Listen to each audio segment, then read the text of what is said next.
Hello, my name is Anne, and my cheating almost destroyed my dream to become a doctor. Since I was little, I wanted to be a doctor, and my parents support me with that dream.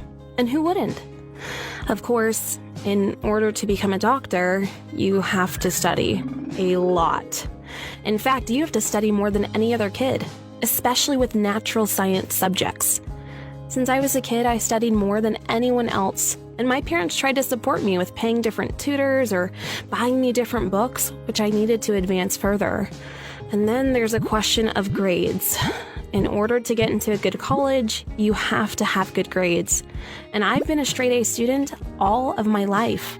Of course, teachers love me because I'm school's prize student, the one who is an example to all others.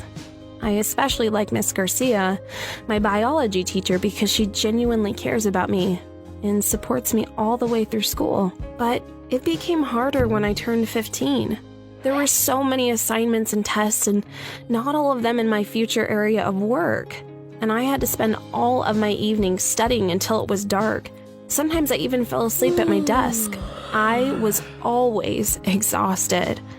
But I couldn't sacrifice my perfect A+ record.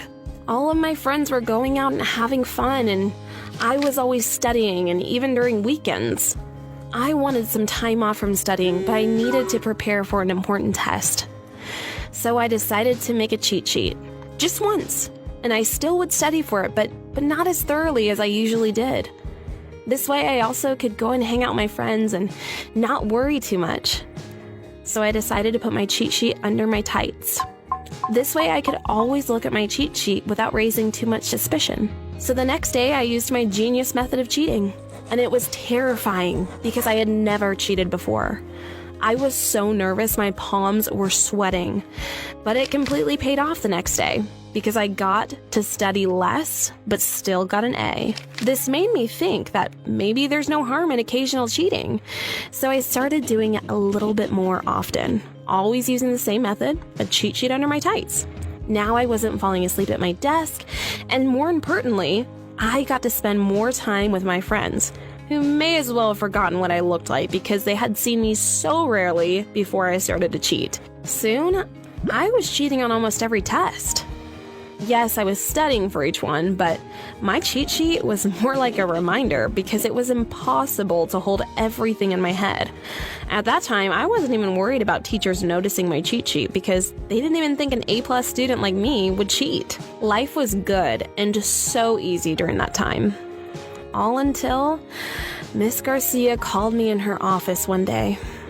I got in there and I wasn't even scared because there couldn't be anything bad Miss Garcia could tell me. It wasn't possible.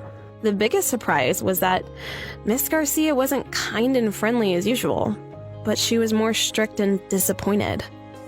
She asked me to sit down and told me that we needed to have a talk. She told me that she would no longer tolerate me cheating so openly during her tests. Other teachers may do as they please, but she was against it, especially because her subject was biology, and it's an important subject for future doctors.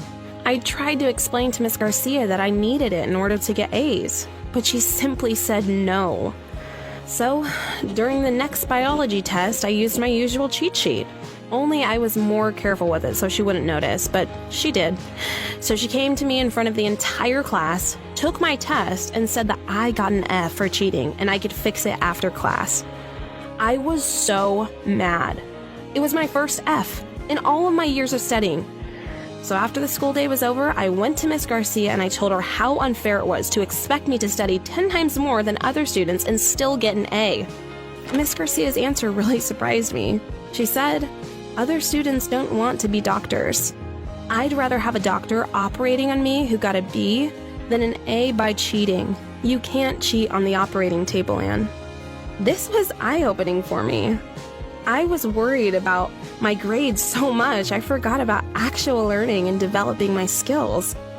Since then, I have completely stopped cheating. Well, I still cheat sometimes when I'm too tired, but never on subjects important for my future job, like biology.